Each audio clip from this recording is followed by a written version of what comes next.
મિત્રો, આગળ આપણે એચઆર વિશે માહિતી મેળવી તે મુજબનું એક આગળનું ક્ષેત્ર છે સંચાલન વ્યવસ્થાપક, જેને ઓપરેશન્સ મેનેજર પણ કહે છે.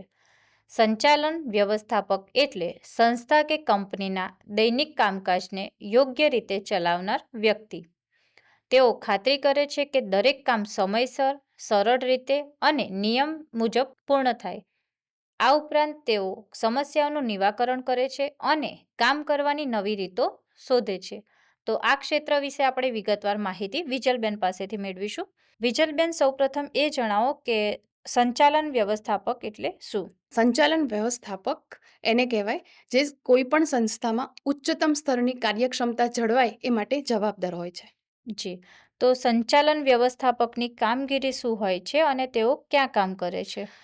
તેઓની કામગીરી વિશે વાત કરીએ તો સંચાલન વિભાગમાં ગુણવત્તા નિયંત્રણ જાળવીને કાચો માલ કઈ રીતે મેળવવો, કઈ કિંમતે કેટલું ઉત્પાદન કરવું વગેરે જેવા મુદ્દાઓ સંભાળવા, તેમજ સંચાલન અને પુરવઠાની શૃંખલાનું વ્યવસ્થાપન અને ઇન્વેન્ટરી એટલે કે કાચો માલ એનું સંચાલન કરીને નવી પ્રક્રિયાનું સંકલન અને વિકાસ કરવાનું હોય છે.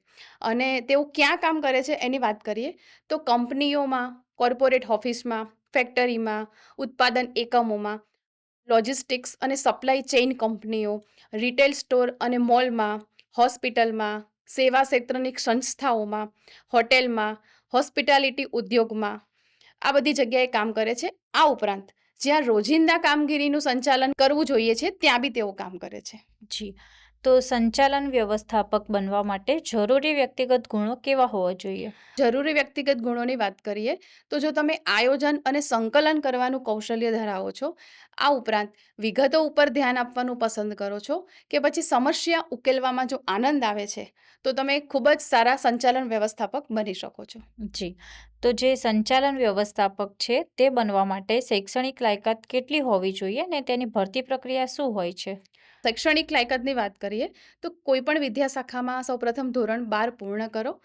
ત્યારબાદ સંચાલન વ્યવસ્થાપન સ્નાતકની ડિગ્રી મેળવો અથવા સ્પેશિયલાઇઝેશન માટે પણ સ્નાતક કરો. ત્યાર પછી સંચાલનમાં અનુસ્નાતક કે MBA કરો અથવા તો સ્નાતક પછી સંચાલનમાં ડિપ્લોમા કરો, જે કામની સાથે ઓનલાઈન પણ કરી શકો છો. અને તેમની ભરતી પ્રક્રિયા વિશે વાત કરીએ તો તેમાં સૌ પહેલાં અરજી કરવાની હોય છે. કેટલીક કંપનીની વેબસાઇટ અથવા જોબ પોર્ટલ દ્વારા અરજી કરી શકો છો. ત્યારબાદ લેખિત પરીક્ષા હોય છે. કેટલીક કંપનીઓ એપ્ટિટ્યૂડ અથવા તો મેનેજમેન્ટમાં ટેસ્ટ લે છે. ત્યાર પછી ગ્રુપ ડિસ્કશન હોય છે, જે મોટી કંપનીઓમાં લેવામાં આવે છે. ત્યાર પછી હોય છે ઇન્ટરવ્યૂ, જે ટેકનિકલ અને મેનેજમેન્ટ ઇન્ટરવ્યૂ લેવામાં આવે છે. અને પછી અનુભવ, સામાન્ય રીતે 2-5 વર્ષનો અનુભવ જરૂરી હોય છે. અને પછી તમામ તબક્કા પાર કર્યા પછી તેની પસંદગી થાય છે. કેટલીક જગ્યાએ ઇન્ટર્નશીપ અથવા ટ્રેની તરીકે શરૂઆત કરવી પડે છે. જી, તો આ ક્ષેત્રમાં માસિક વેતન કેટલું હોય છે ને તેમને આ ક્ષેત્રમાં આગળ વધતા શું પ્રગતિના અવસર મળી રહે છે? ચોક્કસ. માસિક વેતનની વાત કરીએ તો સરકારી ક્ષેત્રમાં સરકારશ્રીના પગાર પંચ મુજબ હોય છે અને પ્રાઇવેટમાં અનુભવ અને લાયકાત પ્રમાણે હોય છે.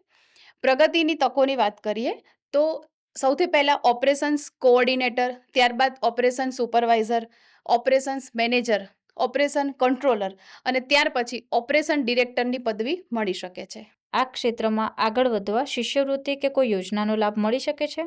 જી હા, ચોક્કસ. ઉચ્ચ અભ્યાસ માટે રાષ્ટ્રીય શિષ્યવૃત્તિ પોર્ટલ, સ્કોલરશિપ પોર્ટલ તેમજ શૈક્ષણિક લોન માટે PM વિદ્યાલક્ષ્મી પોર્ટલ ઉપરથી માહિતી મેળવી શકો છો.